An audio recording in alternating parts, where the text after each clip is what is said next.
দীর্ঘ কয়েক মাস আরাম আয়েশে থাকতে থাকতে তার ওজন বেড়ে গেছে বলে জানিয়েছেন। তাই নেটিজেনরাও বলছেন এবার হয়তো তিনি আর তার ভারী শরীর নিয়ে ডিগবাজি দিতে পারবেন না। কিন্তু না দর্শক, জায়েদ খান তার ফিটনেস নিয়ে সচেতন, তাই তিনি নিয়মিত জিমও করছেন। তবে তিনি যেখানে জিম করেন সেখানে হলিউডের শিল্পীরাও জিম করেন।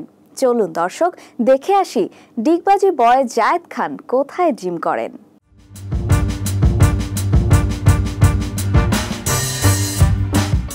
LA ফিটনেস সেন্টারে নিয়মিত জিম করতে যাচ্ছেন জায়েদ খান। গত 2 সপ্তাহ থেকে শরীর কমানো মিশনে নেমেছেন বলে জানান তিনি। জায়েদ খান গণমাধ্যমে বলেন, এখানে প্রচণ্ড শীত, যে কারণে ঠিকমতো ঘর থেকে বের হতে পারি না। তাছাড়া একটু আরাম আয়েশে থাকতে গিয়ে ওজন বেড়ে গেছে। সামনে কিছু শো রয়েছে, এজন্য ওজন কমাচ্ছি, খাওয়া দাওয়া মেইনটেইন করছি। বাংলাদেশে থাকলে দিনরাত ছোটাছুটির মধ্যে থাকতে হতো। এখানে ঠিক তার উল্টো, এখানে কায়িক পরিশ্রম একদমই করা হয় না। কিছুদিন রসালো খাবার বেশি খাওয়া হয়েছে আর ঘুমই বেশি। 2 সপ্তাহ ধরে একেবারে রুটিন মাফিক জিম করছি।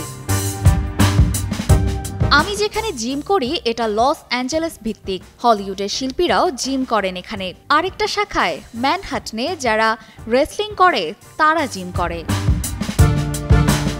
পরিবার ছেড়ে এর আগে কখনোই এতদিন বিদেশে থাকেননি জায়েদ খান। এতে করে দেশের জন্য প্রায় তার মন কাঁদে বলে জানান তিনি। যুক্তরাষ্ট্রের টেলিকম কোম্পানি রিভারটেলের সঙ্গে যুক্ত হয়েছেন জায়েদ খান। আগামীতে তাদের সঙ্গে বিভিন্ন কাজে অংশ নেবেন তিনি। অপর্ণা বর্ষা, কালের কণ্ঠ।